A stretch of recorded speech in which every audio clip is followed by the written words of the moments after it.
से मजबूत लैब, वहां फॉरेंसिक लैब में जांच कराइए।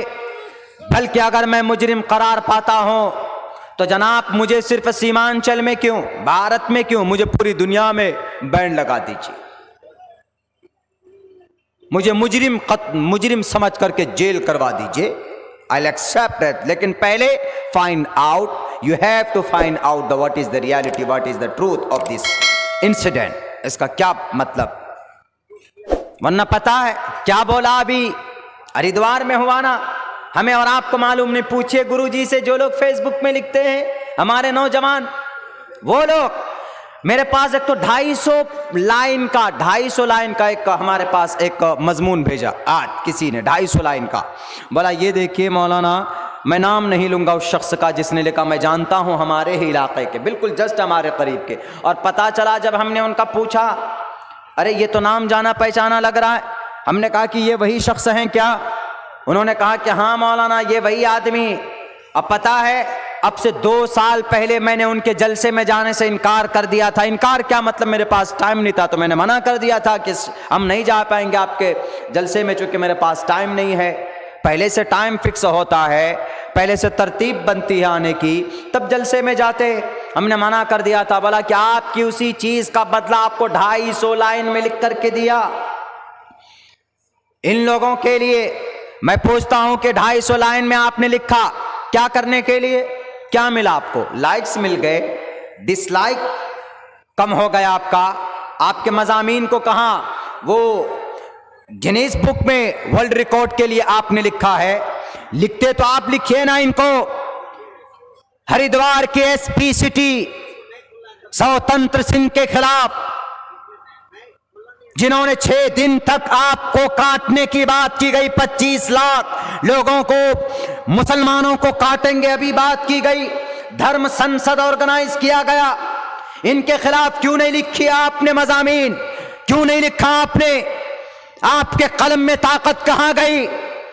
आपका दिमाग क्यों नहीं चलता? जितेंद्र त्यागी के ऊपर केस फाइल हुआ, उन्होंने कहा आपको आतंकवाद है, और नाम में प्रबोधानंद जी, जो उस संसद, धर्म संसद के को ऑर्गेनाइज का स्टेबल किया, आपने इनके खिलाफ क्यों नहीं लिखा? है हिम्मत तो लिख कर दिखाइए ना आप। इनके खिलाफ नहीं लिखेंगे, अपने मुसलमानों के खिलाफ झुक जाते इसको कमजोर करने के लिए। अब पता क्या कहा गया वहां पे? साफ लफ्जों में यह कहा गया, अम्मा अन्नापूर्ण देवी, उन्होंने ये कहा कि हम 25 लाख लोगों को जब तक मारेंगे या मरेंगे नहीं, हम चैन से नहीं बैठेंगे।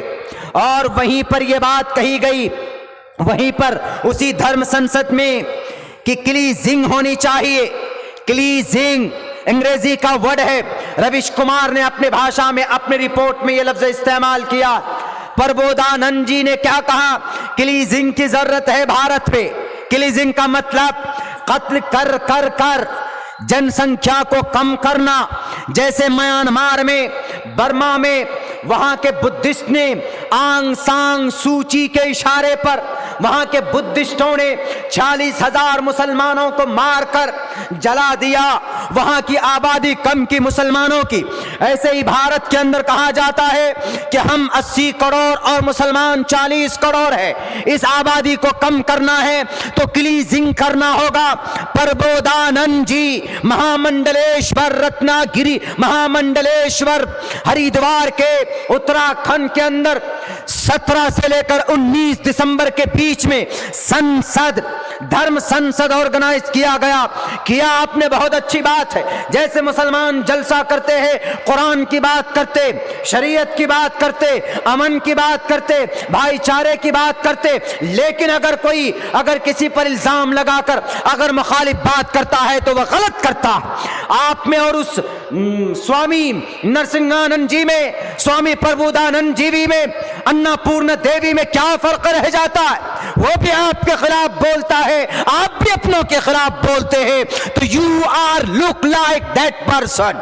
आप सेम उसी तरीके पर आपकी सोच है, आपका माथा और आपका अकीदा है कि जैसे आज दुश्मनों ने इस्लाम इस देश में मुसलमानों की आबादी को कम करने के लिए क्रीजिंग की बात कर रहे हैं और कह रहे हैं कि सन 2024 के अंदर जनाब हम इस देश के अंदर सनातन वैदिक धर्म हिंदू राष्ट्र बनाएंगे। ये तैयारी चल रही, और आपकी क्या तैयारी है? मौलाना अब्दुल्ला के ऊपर बैंड लगनी चाहिए। मौलाना अब्दुल्ला ऐसे ऐसे बोलते। मौलाना अब्दुल्ला साहब, मैं एक तालिब इल्म, स्टडी मेरी अब भी जारी, लेकिन मेरी जो सोच है पूरे भारत के तकरीबन 50% हमारे मुस्लिम भाइयों की और नॉन मुस्लिम भाइयों की सोच है। क्या सोच है? कि इस देश को सनातन वैदिक सनातन धर्म हिंदू राष्ट्र नहीं बनना चाहिए। इस सोच के ऊपर अब्दुल्ला बोलता है। हमारी ये सोच है। तकरीबन आधे % में भारत के अंदर हिंदू मुसलमान वो है जिनकी ये सोच है। तो हमारी सोच के खिलाफ हम अगर बोलते हैं तो एक तहरीक है गोया के, हमारी टांग खिंचाई तो आपको नहीं करना चाहिए। तो पता है प्रबोधानंद जी ने क्या कहा कि हाँ इनका बढ़ रहा है, रोज बरोज जुल्म बढ़ रहा है, देखिए इनकी आबादी बढ़ रही है। जनाब पहले तक तो ये बात कहते थे कि मुसलमानों की आबादी घटाओ, जनसंख्या नियंत्रण कानून लाओ, उत्तर प्रदेश में लाए भी गए, और आज ही नरसिंहानंद जी और अन्नापूर्णा देवी जी और प्रबोधानंद जी और बहुत बड़े बड़े नेता भी थे उसमें। और मेरे भाई आखिर के अंदर में कौन सा शस्त्र चलाने की ट्रेनिंग दी गई, वीडियो लीक हुआ है। और क्या बात है कि उन्होंने कि डायरेक्ट साफ लफ्जों में यह कहा है कि इस देश को हिंदू राष्ट्र बनना चाहिए। अगर वहीं पर कोई ऑर्गेनाइज होता, अगर मैं इसी मंच में अभी बोल दूं कि नहीं इस देश को मुस्लिम राष्ट्र होना चाहिए, तो मैं कल जेल के अंदर रहूंगा। फौरन FIR। 3 दिन गुजर गए, कोई FIR नहीं हुआ।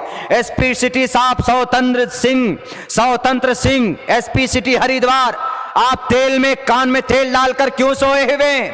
जब आपसे पूछा जाता है तो उन्होंने क्या कहा? अभी तक कोई FIR लॉन्च नहीं हुआ है जनाब, हम कैसे उनके ऊपर वो करें। सुओ मोटो क्या होता है जानते हैं आप? जानते होंगे सुओ मोटो के तहत ऐसे भड़काऊ भाषण देने वाले के खिलाफ FIR होना चाहिए और उनको जेल में डालो। तो पकड़े गए तो कौन पकड़े गए? बेचारे बली के बकरा, वो वसीम आनंद जी पकड़े गए और बाकी और सारे लोगों को छोड़ दिया गया। ये तैयारी वहां चली प्रबोधानंद जी के शहर में। वहां पर जनाब अन्नापूर्णा देवी आए, उन्होंने कहा कि जिसका शस्त्र जितना मजबूत होगा वही कौम जिंदा होगी। हम तो कहते हैं कि शस्त्र से काम नहीं चलता, बाजुओं में ताकत होनी चाहिए, बाजुओं में। मोहम्मद बिन कासिम अस्सक़फ़ी जब आए थे इस देश को वादी सिंध में अपनी बादशाहत की लड़ाई लड़ने, उनका एक फौज जब कहता है राजा उस वक्त का राजा कहता है कि Mohammad bin Qasim you are a child, you are my child, look like my child, मेरे बच्चे की तरह तुम दिखते हो, तुम कैसे मुकाबला करेगो? 17-18 साल की उम्र थी मेरे नौजवानों मोहम्मद बिन कासिम की। तो उस वक्त का बादशाह राजा भारत का राजा दाहिर ने कहा कि मोहम्मद बिन कासिम ये तुम्हारे 6000 लश्कर मेरे इतने बड़े देव सेना का मुकाबला करेंगे? नहीं कर सकते, वापस चले जाओ वरना तुमको हार का सामना करना पड़ेगा। ये 18 साल का बच्चा, मैं सुनाना चाहता हूं अन्नापूर्णा को, मैं सुनाना चाहता हूं हरिद्वार के वो प्रबोधानंद जी को।